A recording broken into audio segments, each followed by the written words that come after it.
Subscribe now and press the bell icon. Never miss an update.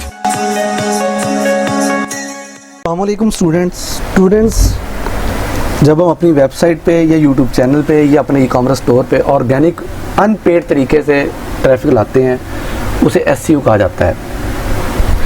SEO कैसे काम करती है, कैसे हम एसईओ करते हैं, कैसे हम एसईओ करके अपनी वेबसाइट को टॉप पे लाते हैं, या हम पेज की एसईओ करके कैसे हम अपने प्रोडक्ट को या अपने कंटेंट को मार्केट करते हैं, या अपने यूट्यूब चैनल की वीडियो पे हम व्यूज़ लाते हैं, उसके ऊपर ऑडियंस लाते हैं, या अपने ई-कॉमर्स स्टोर पे हम कैसे अब सेल लेके आते हैं, इस बारे में मुकम्मल तफसील इंशाअल्लाह ताला आज से हम शुरू करने जा रहे हैं कि हम कैसे एसईओ करके हम ये काम कर सकते हैं। एसईओ को अच्छे अंदाज में समझने से पहले हमें इसके साथ सर्च इंजन को भी समझना होगा, क्योंकि हमने सर्च इंजन पे ही अपनी वेबसाइट को ऑप्टिमाइज़ करना है, या किसी भी चीज़ को, अपने पेज को या अपने स्टोर को सर्च इंजन की गाइडलाइन को फॉलो करते हुए हमने ऑप्टिमाइज़ करना है। तो इसलिए हमें सर्च इंजन को समझना भी ज़रूरी है।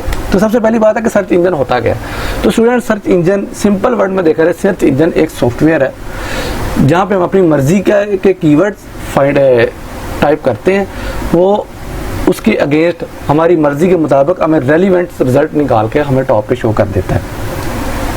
ठीक है, जिस तरह अगर मैंने मोबाइल लेना है तो मेरे अंदर एक वांट, नीड या कोई भी चीज़ पैदा होती है अंदर से, तो मैं जाके लिखता हूँ मोबाइल प्राइस इन पाकिस्तान, इस तरह के मैं कीवर्ड लिखता हूँ, तो वो मुझे उसी के अगेंस्ट रिजल्ट शो करवा देता है। तो अगर देखा जाए तो टॉप पे इस वक्त कई तरह के सर्च इंजन है। बेदू है जो कि चाइना में चलता है, और यानडेक्स है जो कि रशिया में चलता है, बीइंग है, याहू है, गूगल है, डक डक गो है जो कि मोस्टली हैकर यूज़ करते हैं, जिनको अपनी प्राइवेसी का इशू रहता है, क्योंकि उसके अंदर आपकी जो सर्च हिस्ट्री है वो उसके अंदर सेव नहीं होती, उसके अंदर आपको ऐड शो नहीं होते। तो इसलिए मगर हमने चूँकि अपनी वेबसाइट को, अपने पेज को या किसी भी चैनल को अपने गूगल की गाइडलाइन को फॉलो करते हुए हमने उसको टॉप पर लाना है, तो इसलिए हम गूगल को ही पढ़ेंगे। गूगल को पढ़ने की सबसे मेन वजह क्या है, ये भी हम मुकम्मल बात आगे करेंगे कि गूगल पे ही हम क्यों जा रहे हैं। उसके बाद दूसरी बात ये आ जाती है कि सर्च इंजन का यूज़ क्या क्या है। तो स्टूडेंट, सर्च इंजन के सबसे बड़ा यूज़, सबसे बड़ा बेनिफिट वो ये है कि अगर सर्च इंजन ना होता तो हमारी ज़िंदगी बहुत मुश्किल में पड़ जाती। हमें यूआरएल बिल्कुल इस तरह याद रखने पड़ते हैं जिस तरह हमने फ़ोन नंबर याद रखने होते हैं, या हमने फ़ोन नंबर सेव करके रखे होते हैं। हमें सेम यूआरएल वहाँ पे टाइप करना पड़ता या कॉपी करके पेस्ट करना पड़ता, हमारे अपने पास सेव रखना पड़ता। जिस तरह हमने फ़ोन नंबर सेव किए होते हैं, उसमें से एक भी वर्ड या एक भी की जो है वो आगे पीछे हो जाती है तो हमारा रिज़ल्ट आउट हो जाता है। तो सर्च इंजन के आने से हमें यह बेनिफिट मिला है कि हम अपनी मर्जी के गलत मलत भी कीवर्ड वहाँ पे टाइप कर देते हैं, तो वो हमारी मर्जी के, हमारे इंटेंट का ख्याल करते हुए हमें सर्च इंजन हमें रिजल्ट दिखाना शुरू कर देता है। अगर मैं मोबाइल की प्राइस चेक करना चाह रहा हूँ तो मैं उसके स्पेलिंग चाहे गलत भी लिख देता हूँ, मगर फिर भी मुझे गूगल या कोई भी सर्च इंजन जो है वो मुझे मेरी इंटेंट के मुताबिक वो समझ आता है कि ये जो ऑडियंस, जो सीकर आया है, ये क्या करना चाहता है। इसे मोबाइल की प्राइस रिक्वायर है, वो अलग बात है कि इसे स्पेलिंग नहीं आते, तो उसी चीज़ का ख्याल रखते हुए वो मुझे रिजल्ट शो करवाना शुरू कर देता है। ये सर्च इंजन का सबसे बड़ा बेनिफिट ये है। तो अगर कोई भी वेबसाइट है, मिसाल के तौर पे पाकिस्तान की मशहूर वेबसाइट है जहाँ पे मोबाइल की प्राइजेस लगाई जाती है वट मोबाइल के नाम से, उसके ऊपर सारे मोबाइल तकरीबन पड़े हुए हैं, तो सबकी प्राइजेस अलग अलग है। तो आपने देखना होता कि यार मैंने ओप्पो का मोबाइल लेना है या मैंने सैमसंग का लेना है, तो इन दोनों के लिए आपको डिफरेंट, अगर सर्च इंजन अगर ना होता तो आपको डिफरेंट यूआरएल टाइप करने पड़ते, या डिफरेंट किस्म के आपको यूआरएल पास सेव करके रखना पड़ता है। और सर्च इंजन की बदौलत ये आपको आसानी मिल गई कि आप जस्ट लिखते हैं मोबाइल प्राइस इन पाकिस्तान, वो आपको मल्टीपल रिजल्ट लाके, बल्कि लाखों करोड़ों तादाद में आपको रिजल्ट शो करवा देता है। फिर आप टॉप के रिजल्ट से अपनी मर्जी का मवाद ले लेते हैं। तो स्टूडेंट, एक बात और ध्यान में रखें कि सर्च इंजन जो है, यहाँ पे दो लोग जाते हैं, दो किस्म के लोग जाते हैं। मिसाल के तौर पे जैसे मुझे मोबाइल की ज़रूरत पड़ी है, मैं गया हूँ मोबाइल सर्च इंजन के पास कि मैंने ये वाला मोबाइल लेना, मैंने ओप्पो का लेना, सैमसंग का लेना, मुझे उसकी प्राइस दिखाओ। ठीक है,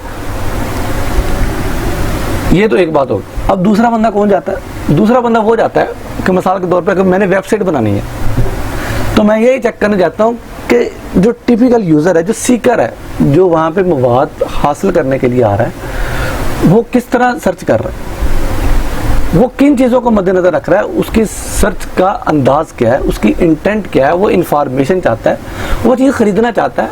ये आपको आगे सारी चीज़ें समझाई जाएगी कि कीवर्ड्स की भी इकसाम होती है, इन्फॉर्मेशनल होते हैं, कुछ कमर्शियल कीवर्ड्स होते हैं। तो ये सारी चीज़ें वो उसमें आपकी इंटेंट शो होती है, वो यूज़र की इंटेंट शो होती है कि वो यूज़र चाहता है क्या, चीज़ ख़रीदना चाहता है या फिर जस्ट इन्फॉर्मेशन लेने के लिए आया है या फिर कुछ चीज़ बेचने आया है। वो इन सारी चीज़ों को जो सर्च इंजन है वो इन सारी चीज़ों का ख्याल करता है।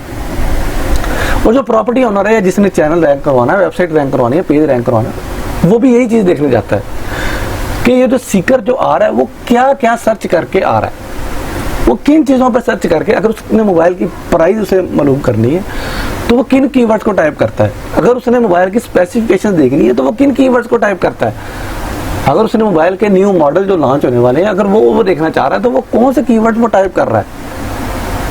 अगर वो कीवर्ड टाइप कर रहा है तो आया मेरे पास इतनी स्पेस है वहाँ पे कि मैं अपनी वेबसाइट को वहाँ पे रैंक करवा सकूँ, या उसका कंपटीशन क्या है, उस पर ऑलरेडी कितने लोग उस मवाद पे सर्च आउट कर रहे हैं। अगर मैं वहाँ पे जाके कंटेंट बनाऊंगा, मैं भी अपने आप को ग्रो करा पाऊंगा कि नहीं, मेरा रिजल्ट पहले नंबर पे आएगा या 100वें नंबर पे मेरी वेबसाइट जाके आएगी, मेरा पेज 10वें नंबर पे शो होगा या फर्स्ट नंबर पे शो होगा। ठीक है, ये सारी चीज़ें वो देखता है।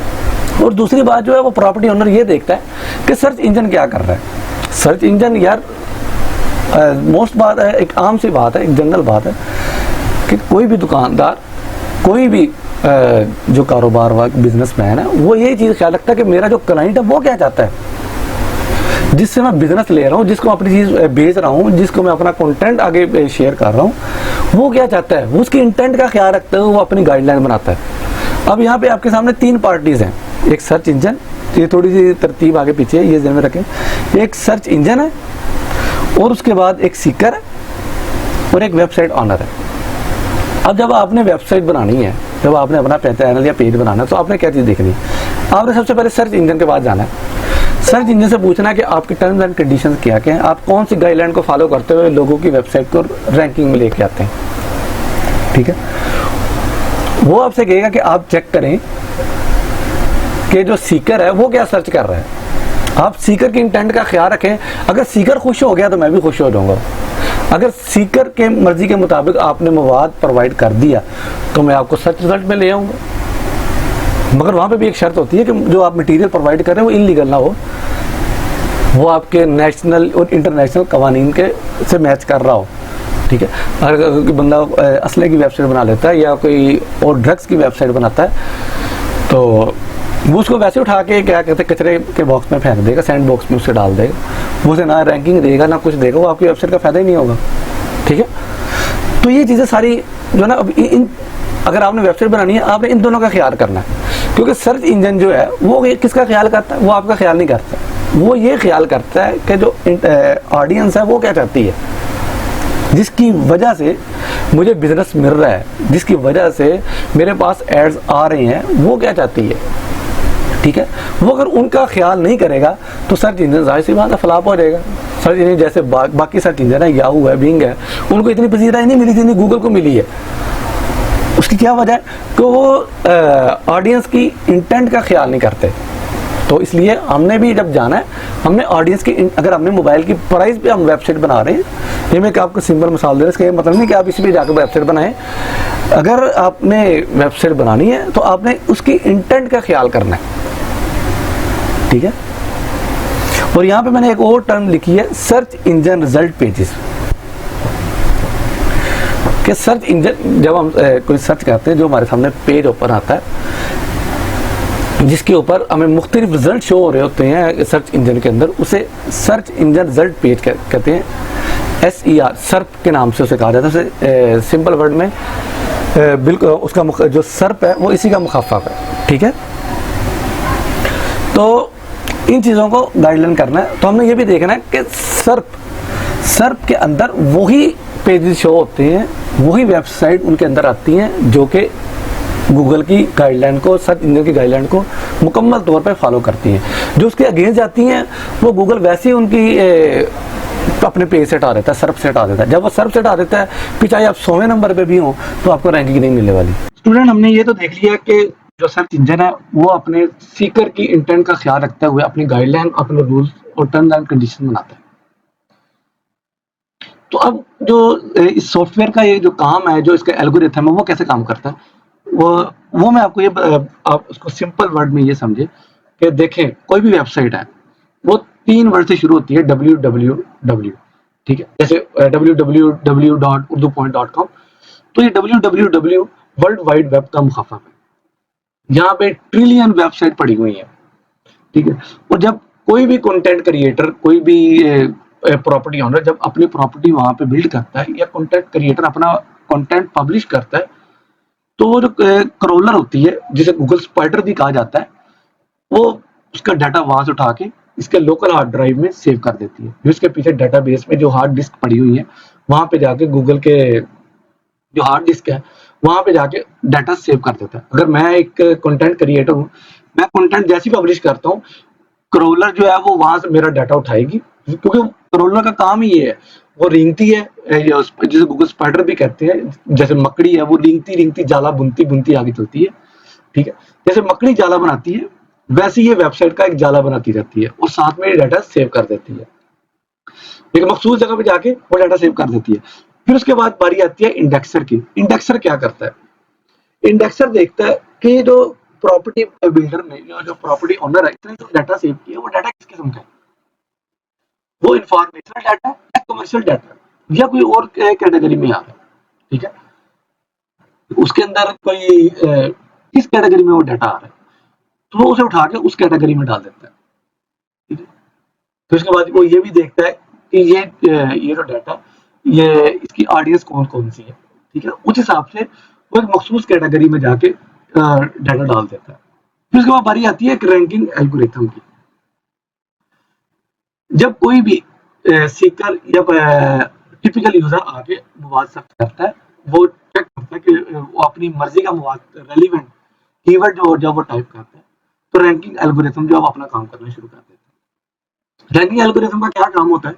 वो ये देखता है कि जो सर्च करने आ रहा है इसकी इंटेंट क्या है, वो कोई चीज खरीदना चाह रहा है या जस्ट इंफॉर्मेशन लेना चाह रहा है, ठीक है। तो वो इन चीजों को देखते हुए वो उस तरह का मवाद उठा के लाकर उसे दे देता है, ठीक है। इसको एक सिंपल मिसाल में मैं आपको इस तरह समझाता हूँ कि मिसाल के तौर पे आपके गारमेंट्स की दुकान होती है, तो आप एक बहुत ज्यादा बल्क में माल मंगवाते हैं, पूरा कंटेनर आप मंगवाते हैं अपने वेयर हाउस में। वो जब कंटेनर आता है तो सबसे पहले क्रॉलर जो है वो उसे वेलकम करती है, स्पाइडर जो है वो उसे वेलकम करती है, वो पूरा कंटेनर उठा के आपके वेयर हाउस में मखसूस जगह पे रख देती है, आपके गोदाम में रख देती है। उसके बाद बारी आती है इंडेक्सर की। इंडेक्सर क्या करता है? क्योंकि आपको गारमेंट्स है, इंडेक्सर क्या करता है? इंडेक्सर लेडीज के अलग करता है, जेंट्स के अलग करता है, बेबी गारमेंट्स जो वो अलग करता है, स्मॉल साइज अलग करता है, एक्स्ट्रा लार्ज अलग करता है, लार्ज साइज अलग करता है, मीडियम साइज अलग करता है, ठीक है। इनको 4 कैटेगरी में, या क्या आप सिंपल वर्ड में ये कह लें कि इंडेक्सर का काम ही कैटेगराइज करना होता है, डाटा को कैटेगराइज करना होता है, वो कैटेगरी कर। फिर उसके बाद जब कोई सीकर या कोई बायर वहां से चीज खरीदने आता है, या कोई कस्टमर वहां से चीज खरीदने आता है आपके पास, अपनी गवर्नमेंट की शॉप में, तो जो सेलमैन है वो इसे वेलकम करता है। उसे पता होता है कि चीज कहाँ पे पड़ी हुई है, इंडेक्सर ने चीज कहाँ पे रखी हुई है, वो जाता है वहां से उठा के चीज ला के उसे पेश कर देता है, ठीक है। वो देखता है कि कस्टमर क्या चाहता है, कस्टमर स्मॉल साइज लेना चाहता है, लेडीज की गारमेंट्स लेना चाहता है, जेंट्स की गारमेंट्स लेना चाहता है, वो चीज का ख्याल रखते हुए वो उसे ला के चीज वो दे देता है। तो अक्सर लोग सिर्फ इस चीज पे जोर देते हैं कि हमने वेबसाइट को रैंक करवाना, मगर सिर्फ वेबसाइट रैंक करवाने से रैंक नहीं होती। वेबसाइट रैंक करने से आपकी पेज चाहे ऊपर आ भी जाए, मगर जब आपके जो सीकर है, जो आपकी ऑडियंस है, उसको रेलिवेंट मवाद नहीं मिलेगा, या आप प्रॉपर अच्छे अंदाज में अपनी ऑडियंस को ग्रैब नहीं कर पाएंगे, आप उस तक पहुंच नहीं पाएंगे, तो फिर आपकी वेबसाइट पे जो उसका जो टाइम है, डीवी टाइम जिसे कहते हैं, या बाउंस रेट जो होता है वो गिर जाता है, ठीक है। ये सारी चीजें हम आगे पढ़ेंगे, डीवी टाइम क्या होता है, बाउंस रेट क्या होता है, ये चीजें हम आगे पढ़ेंगे। तो हमने क्या करना है, हमने अपनी वेबसाइट की क्रॉलिंग भी अच्छे अंदाज में करवानी है, उसके बाद उसकी इंडेक्सिंग भी अच्छे अंदाज में करनी है, उसके बाद उसको रैंक भी अच्छे अंदाज में करवाना है। ये इन तीनों स्टेप से हम गुजरेंगे तो फिर ये हमारी वेबसाइट, हमारा कंटेंट जो है वो हमारे रेलिवेंट ऑडियंस के पास पहुंच सकेगा। क्योंकि अगर हमारा कंटेंट रेलिवेंट ऑडियंस के पास नहीं पहुंचता, ऐसी ऑडियंस के पास पहुंचता है जिसे उस चीज की जरूरत ही नहीं है, तो फिर वो ऑडियंस जो है वो हमारे पेज पे ठहरेगी नहीं। तो हमारी जो वेबसाइट है, हमारा जो पेज है, हमारा जो चैनल है, जो हमारा ई कॉमर्स स्टोर है, वो ऑटोमेटिकली डी रैंक होता होता सर्फ के नीचे वाले पेज पे चला जाएगा। तो इसलिए हमने इन सारी चीजों का ख्याल रखना है। रैंकिंग, सिर्फ रैंकिंग पे हमने जोर नहीं देना, उसकी इंडेक्सिंग भी अच्छे अंदाज में करनी है, उसे क्रॉलिंग भी अच्छे अंदाज में करवाना है, फिर ही हम अच्छे अंदाज में उसको रैंक कर पाएंगे। ठीक है, तो अब ये जो रैंकिंग एल्गोरिथम है, ये अब क्या करता है, ये देखता है ये किन चीजों को मद्देनजर रखते हुए वेबसाइट को रैंक करता है। वो देखता है कि यार ये 3 वेबसाइट्स है मेरे पास आई, इंडेक्सर जो है वो 3 वेबसाइट मेरे पास पड़ी हुई है, इंडेक्सर ने 30 वेबसाइट इस कैटेगरी में रखी है। या मैं सिर्फ आपको मिसाल दे रहा हूँ, 3 की 30 भी हो सकती है, 300 भी हो सकती है, 3000 भी हो सकती है, और 30,000 भी हो सकती है। ठीक है, ये जस्ट एक एग्जाम्पल के तौर पे आपको बता रहा हूँ। वो देखता है कि यार 3 वेबसाइट मेरे सामने आई है, तो इनमें से मैं सबसे पहले किसको किसको दिखाऊं। वो सबसे पहले चेक करता है कि उसके ऊपर कंटेंट कैसा है। ठीक है, कंटेंट अच्छा है, उसके विजुअल अच्छे हैं, उसका क्या कहते हैं, उसकी अपीयरेंस अच्छी है। उसके बाद उसकी देखता है कि उसकी स्पीड कितनी अच्छी है। ठीक है, और ऑडियंस ने उसको, जो कंटेंट क्रिएटर है, उसने उसके ऊपर कितनी मेहनत की हुई है, उसके ऊपर कोई प्लेजरिज्म तो नहीं है, उसके ऊपर कोई ग्रामर की गलती तो नहीं आ रही, ग्रामरली वो ठीक है, उसके ऊपर कोई प्लेजरिज्म का कंटेंट तो नहीं उसने डाला हुआ, कोई कॉपीराइट कंटेंट तो नहीं डाला हुआ। ठीक है, या उसने कोई इलीगल काम करके तो नहीं उसने खुद को रैंक करवाने की कोशिश की, या कीवर्ड स्टफिंग तो नहीं की हुई उसने। ये सारी चीजें देखते हैं। फिर उस भी आप पे जैसे देखते हैं, जैसे एक एग्जामिनर जो है वो उसके ऊपर, उसके पास 100,000 ऑफ पेपर्स आते हैं, वो सबको चेक करता है। वो किसी को 100 नंबर दे देता है, किसी को 99 दे देता है, किसी को 100 प्लस भी दे देता है। तो यहाँ मैं सिर्फ आपको समझाने जा रहा हूँ, किसी को 99 देता है, किसी को 80 देता है, किसी को बिल्कुल वो फेल कर देता है। वो इन सारी चीजों को, जो रैंकिंग एल्गोरिथम है, वो इन सारी चीजों को देख रहा होता है। वो किन किन चीजों को देखता है ये हम आगे पढ़ेंगे, मगर हमने इन सारी चीजों, इन बातों का हमने अभी से ख्याल करना है कि हम उसकी जो गाइडलाइन है, कैसे हम अपनी अच्छी क्रॉलिंग करवाएं, कैसे ये इंडेक्सिंग करवाएं, कैसे हम उसके बाद उसको रैंकिंग करवाएं। तो वो एग्जामिनर जो है, जो रैंकिंग एल्गोरिथम, मैं उसको एग्जामिनर कह रहा हूँ, जैसे पेपर को चेक करने वाला होता है, वो उसी तरह आपको रैंक कर दे, नंबर दे देता है। 100 में 100 दे देता है, दूसरे को 99 में से 9 दे देता है, तीसरे नंबर पे आने वाले को 99 में 100 में से 99 98 दे देता है, फिर 97 दे देता है, 96 95, इस तरह वो क्या कहते हैं, वो नंबर से सर पे शो होना शुरू हो जाती है। ठीक है, तो हमें इन सारी चीजों का ख्याल रखना है। तो कुछ लोग कहते हैं कि बस के ऊपर टेक्निक यूज करें। अगर टेक्निक हमने उस वक्त यूज करनी है जब हमने स्किल को अच्छे अंदाज में समझ लेना। अगर हम टेक्निक की बेस पे, जुगाड़ की बेस से हम खुद को रैंक करवाने की, खुद की इंडेक्सिंग करवाने की, खुद को क्रॉलिंग करवाने की कोशिश करेंगे, तो ये सिर्फ 4 दिन की चांदनी है। फिर उसके बाद एक आदमी गूगल की कोई अपडेट आ गई, वो गूगल हमारी वेबसाइट उठा के कचरे बॉक्स में फेंक देगा। हमारी सारी मेहनत जो है, जितने हमने आर्टिकल लिखे हैं, वो सारे जाया हो जाएंगे। ठीक है, हम फिर से जीरो पे आए खड़े हो जाएंगे। इसलिए हमने ये सारी चीजों को देखना है। जैसा कि मैंने पहले बात की कि सर्च इंजन कैसे काम करता है, वो किसके इंटेंट का ख्याल करता है, वो क्रॉलिंग कैसे करता है, इंडेक्सिंग कैसे करता है, उसके ऊपर कंटेंट कितना पब्लिश होना, किस तरह पब्लिश होना चाहिए, उसकी स्पीड कितनी होनी चाहिए, उसकी सिक्योरिटी कैसी होनी चाहिए, वो कैसे चेक करनी है, वो सारी मैं चीजें आपको आगे बताऊंगा जब हम प्रैक्टिकल की तरफ जाएंगे। अभी मैं सिर्फ आपकी बेस बना रहा हूँ, ये मैं एक आपको साइकी बता रहा हूँ। अगर आप यूट्यूब चैनल पे भी अपनी वीडियो बनाते हैं तो इन सारी चीजों का आपने ख्याल रखना है कि कंटेंट जो मैंने वीडियो बनाई है उसकी रेजोल्यूशन अच्छी हो, उसकी एसईओ अच्छी हो। ये वहाँ पे ये चीज मैटर नहीं करती कि आपका कंटेंट कितना पुराना है, वो एक दिन में वायरल हो सकता है। अगर आपकी रेजोल्यूशन अच्छी हो, वीडियो की 4K जो चल रही है, वो उस पे, उस रेजोल्यूशन पे आप वीडियो बनाएं, उसकी अच्छी एसईओ करें। ठीक है, उसकी अच्छी डिस्क्रिप्शन डालें, उसके अंदर आप प्रॉपर कीवर्ड्स डालें, हैशटैग डालें, टैग्स डालें, उसके ऊपर अच्छा थंबनेल डालें, ताकि आपका, आपकी जो वीडियो है, जो आपका कंटेंट है, वो डी रैंक होने के बजाय ऊपर जाए। ठीक है, फर्स्ट पेज पे है। तो अब स्टूडेंट बारी आती है कि एसईओ कितनी किस्म की होती है। एसईओ अमूमन दो किस्म की होती है, एक ऑन पेज और ऑफ पेज, और एक टेक्निकल एसईओ भी होती है, उसके बारे में मैं आपको बताता हूँ। कुछ लोग टेक्निकल एसईओ को टेक्निकल एसईओ अलग टाइप शुमार ही नहीं करते। वो ये कहते हैं कि टेक्निकल एसईओ जो है वो ऑन पेज में भी यूज की जा सकती है और ऑफ पेज में भी यूज की जा सकती है। और कुछ माहिरीन तो ये भी कहते हैं कि जो टेक्निकल एसईओ ये ऑन पेज एसईओ का ही हिस्सा है। अब हम सबसे पहले ऑन पेज और ऑफ पेज एसईओ को समझते हैं। ऑन साइट और ऑफ साइट एसईओ। देखिए, ऑन पेज एसईओ या ऑन साइट एसईओ, इसका मतलब कि जिसके ऊपर आपका मुकम्मल कंट्रोल होता है। आप अपनी मर्जी से उसकी एसईओ कर सकते हैं, उसको रैंक करवा सकते हैं। आप जहाँ पे जिस तरह के कीवर्ड, यानी जो भी आप उसकी टर्म्स एंड कंडीशंस को फॉलो करते हुए आपका खुद का कंट्रोल होता है।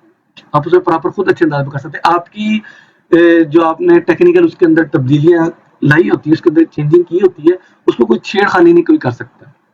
ठीक है, उसके ऊपर आपका मुकम्मल कंट्रोल होता है। जैसे वो आपकी प्रॉपर्टी होती है, वो आपकी प्रॉपर्टी के अंडर काम हो रहा होता है, तो उसको कोई भी छेड़ नहीं सकता आपकी इजाजत के बगैर।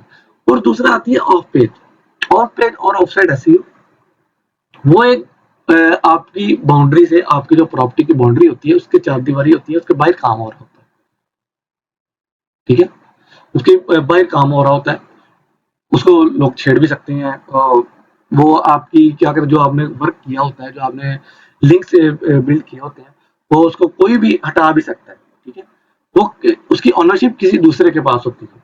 इसको मैं सिंपल वर्ड में आपको ये समझाता हूँ कि मिसाल के तौर पे आपकी एक रोड पे आपकी शॉप हो और पास में एक चौक हो। आप चौक के ऊपर अपनी कंपनी का, अपनी दुकान का इश्तेहार लगाते हैं। एक तो आपने लगाया ना, अपनी दुकान के ऊपर लगाया, अपनी दुकान के अंदर लगाया वो इश्तेहार, उसको तो कोई भी छेड़खानी नहीं कर सकता। वो आप जैसा मर्जी इश्तेहार लगाएं, बड़े से बड़ा बोर्ड लगाएं, बिल बोर्ड लगाएं, जो भी करें, उसको तो कोई भी नहीं छेड़ सकता। मगर जहाँ पे आपकी प्रॉपर्टी खत्म हो जाती है, जहाँ पे आपकी शॉप की बाउंड्री जो है वो खत्म हो जाती है, उसके बाहर जो काम, मिसाल के तौर पे वो चौक के ऊपर जो बिल बोर्ड लगा हो, उसके ऊपर उन्होंने लिखा होता है कि भाई यहाँ पे ये शॉप है, उसके साथ नीचे तीर का निशान बनाया होता है, और वो जो बोर्ड लगा हो, उस बोर्ड को कोई भी किसी वक्त भी हटा सकता है। ठीक है, वो सरकारी इदारा भी कोई हटा सकता है। वो, या अगर किसी की प्रॉपर्टी पे आपने लगाया हुआ है, किसी की दीवार पे आपने बोर्ड लगाया हुआ है, या बैनर आपने किसी की दीवार पे लगाया हुआ है, तो वो जब चाहे कोई भी हटा सकता है। अगर गवर्नमेंट क्या कहते हैं, कोई ऑपरेशन कर रही है इनके खिलाफ, जो मुख्तलिफ जगह पे वॉल चेकिंग हुई है, उसके खिलाफ, या बोर्ड के खिलाफ, जो बिजली के खंभों पे जो बोर्ड लगे उनके खिलाफ कोई ऑपरेशन करती है, वो उसे किसी भी वक्त हटा सकती है। ठीक है, हालांकि वो रेफर यही कर रहा है, वो जो उस तरफ जो ट्रैफिक आ रही है, उस चौक तक जो ट्रैफिक आ रही है, उनको बता रहा है कि इस फील्ड का मतलब यहाँ पे शॉप मौजूद है। ठीक है, यहाँ पे इस साइड पे है माल, या बैंक जो है वो इस साइड पे है। वो वहां पे रेफर तो कर रहा है, मगर उसे कोई भी हटा सकता है। वो आपकी प्रॉपर्टी के अंडर नहीं आती है। बेशक काम आपने किया हो, बैनर आपने लगवाया हो, मगर वो आपकी प्रॉपर्टी के अंडर नहीं आती, उसे कोई भी रिमूव कर सकता है। तो इसलिए ये मैंने सिंपल मिसाल मुझे यही समझ में आई। ठीक है, अब मैं आपको बताता हूँ कि एक ऑन पेज ऐसी होती है जिसके अंदर हम प्रॉपर अच्छे अंदाज में कंटेंट ऑप्टिमाइजेशन करते हैं, अच्छे अंदाज उसके अंदर कीवर्ड डालते हैं, उसको के जो HTML के जो पेजेस होते हैं उसको हम अच्छे अंदाज में, जो उसकी कोडिंग होती है उसे अच्छे अंदाज में ऑप्टिमाइज करते हैं, और अपने कंटेंट में अच्छे रेलिवेंट जो है वो रैंक कीवर्ड डालते हैं, और हम जो हमारा URL होता है उसको अच्छे अंदाज में हम ऑप्टिमाइज करते हैं, और जो हमारी इमेजेस हम उसमें यूज की होती है हम उसको अच्छे अंदाज में करते हैं। उसके बाद हम उसको टेक्निकल एस्पेक्ट से हम अच्छे अंदाज में उसकी जो कोडिंग है, उसकी जो डेवलपिंग है वो करते हैं। ये सारी चीजें हमारे इख्तियार में होती है। और जो ऑफ पेज ऐसी आती है इसके अंदर बैक लिंक्स होते हैं, जिनका हमने दूसरी वेबसाइट पर जाकर बैक लिंक्स बनाए होते हैं, डोमेन अथॉरिटीज होती हैं कि कैसे डोमेन अथॉरिटी को हमने अप करना है। उसके बाद सोशल लिंक्स होते हैं, हमने मुख्तलिफ पेजेस पे जाके मुख्तलिफ सोशल पेजेस पे जाके हमने अपने लिंक छोड़े होते हैं ताकि हमारे वेबसाइट पे, हमारे पेज पे ट्रैफिक आए। हमने मुख्तलिफ जगह जाकर फॉर्म सबमिशन किए होते हैं जहाँ पे हमने अपने लिंक छोड़े होते हैं। ये ऑफ पेज ऐसी होती है। और ये back links, domain authority, social links, form filling, ये कोई भी जिसकी प्रॉपर्टी हमने ये काम किया है वो किसी भी वक्त हमें वहां से रिमूव कर सकता है। ठीक है, तो इसलिए ये चीज समझना बहुत जरूरी है कि ऑन पेज और ऑफ पेज एसईओ में, सिंपल वर्ड में ये कहना है कि ऑन पेज एसईओ में आपका मुकम्मल कंट्रोल होता है, और ऑफ पेज एसईओ में आपका कोई कंट्रोल नहीं होता है। वो आप कर भी सकते हैं, वो किसी वक्त भी रिमूव भी हो सकती है, उसका प्रॉपर्टी ऑनर कोई किसी वक्त भी आपको वहां से उठा सकता है। वो तीसरी टर्म आ जाती है टेक्निकल एसईओ। टेक्निकल एसईओ में आ जाता है कि पेज की स्पीड, जैसा कि मैंने पहले बताया कि जो एग्जामिनर है, जो रैंकिंग एल्गोरिथम है, उस पे यहाँ पे आपको रैंकिंग देता है कि आपकी वेबसाइट की, आपके पेज की स्पीड कितनी अच्छी है, ठीक है, वो कितनी देर में लोड हो रही है, वो ब्राउजिंग में कितना टाइम ले रही है, लोडिंग में कितना टाइम ले रही है, ठीक है, वो इन सारी चीजों को देखता है। अगर लोडिंग में वो ज्यादा टाइम ले रही है तो जाहिर सी बात है ऑडियंस ज्यादा देर इंतजार नहीं करती, वो दूसरे पेज पे चली जाएगी। उसने 3 वेबसाइट एक टाइम में ओपन कर ली है 3 टैब्स में, अगर आपकी वेबसाइट ओपन नहीं हुई वो दूसरे पेज पे चला जाएगा, दूसरे की वेबसाइट पे चला जाएगा, वहां से उसका रेलेवेंट मवाद मिल गया, वो सब उसे बुक मार्क पर डाल दे और नेक्स्ट वहीं से अपना मवाद ले। तो इसलिए हमने ये चीज का भी ख्याल रखना होता है, वो उसका लोड टाइम का ख्याल रखना होता है। उसकी वजह से मैंने पहले कहा उसे अच्छे अंदाज में क्रॉलिंग करनी होती है, उसके अच्छे अंदाज में इंडेक्सिंग करनी होती है, अच्छे अंदाज में वेबसाइट का स्ट्रक्चर बनाना होता है ताकि देखने वाले को अच्छा लगे, उसको समझ में आए, कैटेगरी अच्छे अंदाज में हो। अगर वो अपने रेलिवेंट कोई चीज देखना चाह रहा है उसे अच्छे अंदाज में समझ में आए, क्योंकि देखिए अगर आप किसी भी लाइब्रेरी में जाते हैं और बेढंगे अंदाज में किताबें पढ़ी हो, आप कभी भी दोबारा नहीं जाएंगे। आपको अगर एक किताब ढूंढने में ही आपका सारा टाइम ज़ाया हो जाए तो आप दोबारा उस लाइब्रेरी में नहीं जाएंगे। आप दूसरी लाइब्रेरी में जाते हैं, वहाँ प्रॉपर अच्छे अंदाज में उन्होंने रखी है, इंग्लिश की किताबें अलग रखी है, इंग्लिश लिटरेचर की किताबें अलग रखी है, उर्दू की किताबें अलग रखी है, इकोनॉमिक्स की किताबें अलग रखी है, मैथ की किताबें अलग रखी है। तो आप दूसरी बार उसी के बाद जाएंगे, क्योंकि अच्छे उसका स्ट्रक्चर जो है वेबसाइट का वो अच्छा होना चाहिए, साइड मैप अच्छी होनी चाहिए और पेज की डायरेक्शन अच्छी होनी चाहिए, और सबसे बड़ी बात जो आपकी वेबसाइट है वो मोबाइल फ्रेंडली होनी चाहिए, क्योंकि मोस्टली जो आपसे अब तो मोस्टली मैं कहता हूँ 70 से 80% जो यूजर है वो मोबाइल पे वेबसाइट ऑन करता है।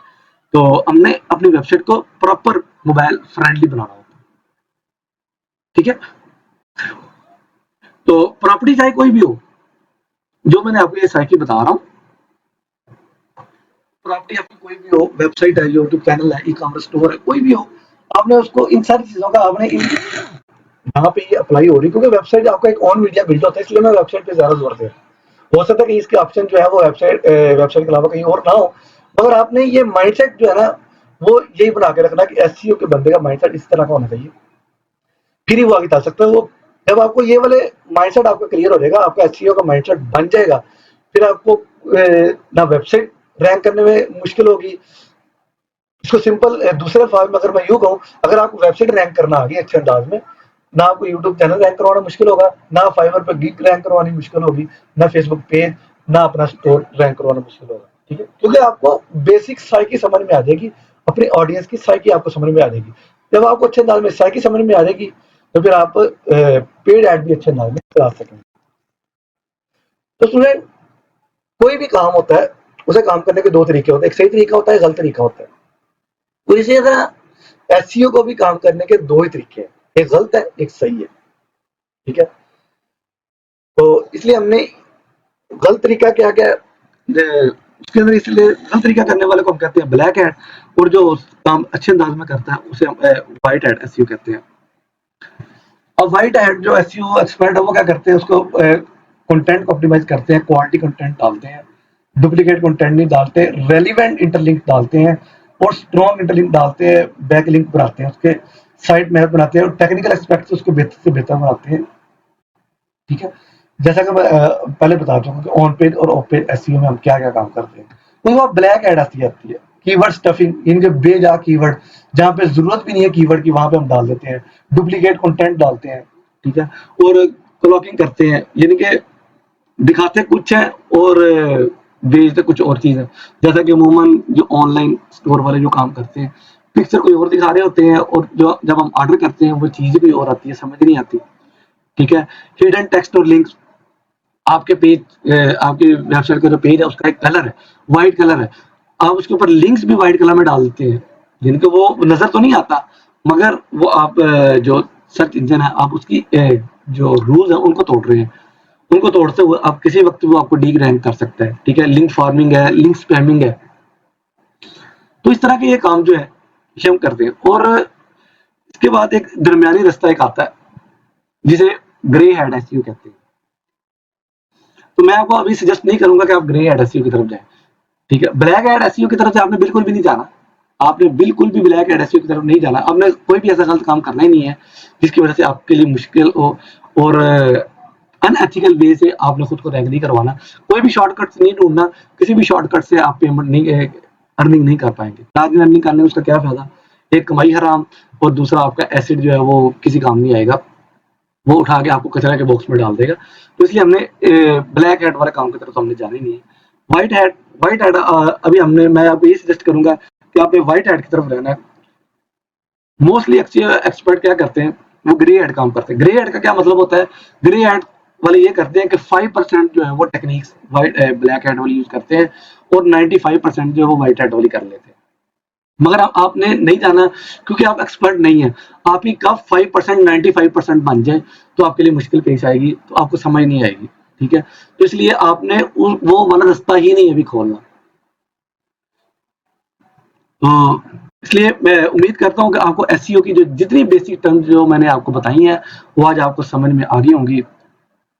तो आज मैं कोई भी असाइनमेंट नहीं दे रहा, मैंने जो लास्ट असाइनमेंट दी है आप उसी को कवर अप करें, उसको अच्छे अंदाज में कवर अप करें। और ये जो लेक्चर दिया है, मैंने आगे भी मैं कह चुका हूँ, बार बार कह रहा हूँ, इस लेक्चर को लिखा करें। एक बार पहले सुन लिया करें, फिर उसके बाद उस लेक्चर को लिखा करें। लिखने जब आप एक बार लेक्चर लिख लेंगे फिर दोबारा आपको सारी जिंदगी सुनने की जरूरत नहीं रहेगी, क्योंकि सुनने में ज़्यादा टाइम वेस्ट होता है और पढ़ने में इतना ज़्यादा टाइम वेस्ट नहीं होता। तो इसलिए मैं आपको बार बार कहता हूँ, आप अगर एक बार लिख लें तो आपको, मेरा ख्याल में आपको पढ़ने की भी जरूरत नहीं रहेगी। ठीक है, आप जस्ट एक नज़र देख लेंगे तो आपको वो अच्छे अंदाज में समझ में आना शुरू हो जाएगा। इसलिए इन चीज़ों का खास ख्याल करें। ठीक है, आप लेक्चर एक बार सुने और दूसरी बार जब सुने और साथ साथ लिखते रहे, जो पॉइंट्स हैं उनको नोट डाउन करते रहें। ठीक है, और आगे जो भी पॉइंट्स हैं वो जो मैंने बताए हैं, वो आप जस्ट वो पॉइंट्स ही लिख दें। तो मैंने जो इसके अंदर पॉइंट्स जो आइडेंटिफाई किए हैं वही सिर्फ मुझे लिख के आपने, बस आपकी इतनी असाइनमेंट है। असाइनमेंट देने का मकसद सिर्फ मुझे आज सिर्फ इतना है कि ताकि मुझे ये लगे कि आपने ये लेक्चर पूरा सुन लिया और अच्छे अंदाज में सुन लिया और आपको समझ में आ गया। ठीक है, और कोई मकसद नहीं है इस असाइनमेंट को देने का। तो उम्मीद करता हूँ आज का लेक्चर आपको अच्छे अंदाज में समझ में आ गया होगा। बाकी अगर कोई क्वेरीज रह गई हैं, यहाँ पे कंफ्यूजन है, आप मुझसे व्हाट्सएप पे डिस्कस कर सकते हैं। ठीक है, या कमेंट बॉक्स में जाके भी अपने मैसेज छोड़ सकते हैं। तो मिलते हैं इंशाअल्लाह ताला नेक्स्ट लेक्चर में। अल्लाह हाफिज।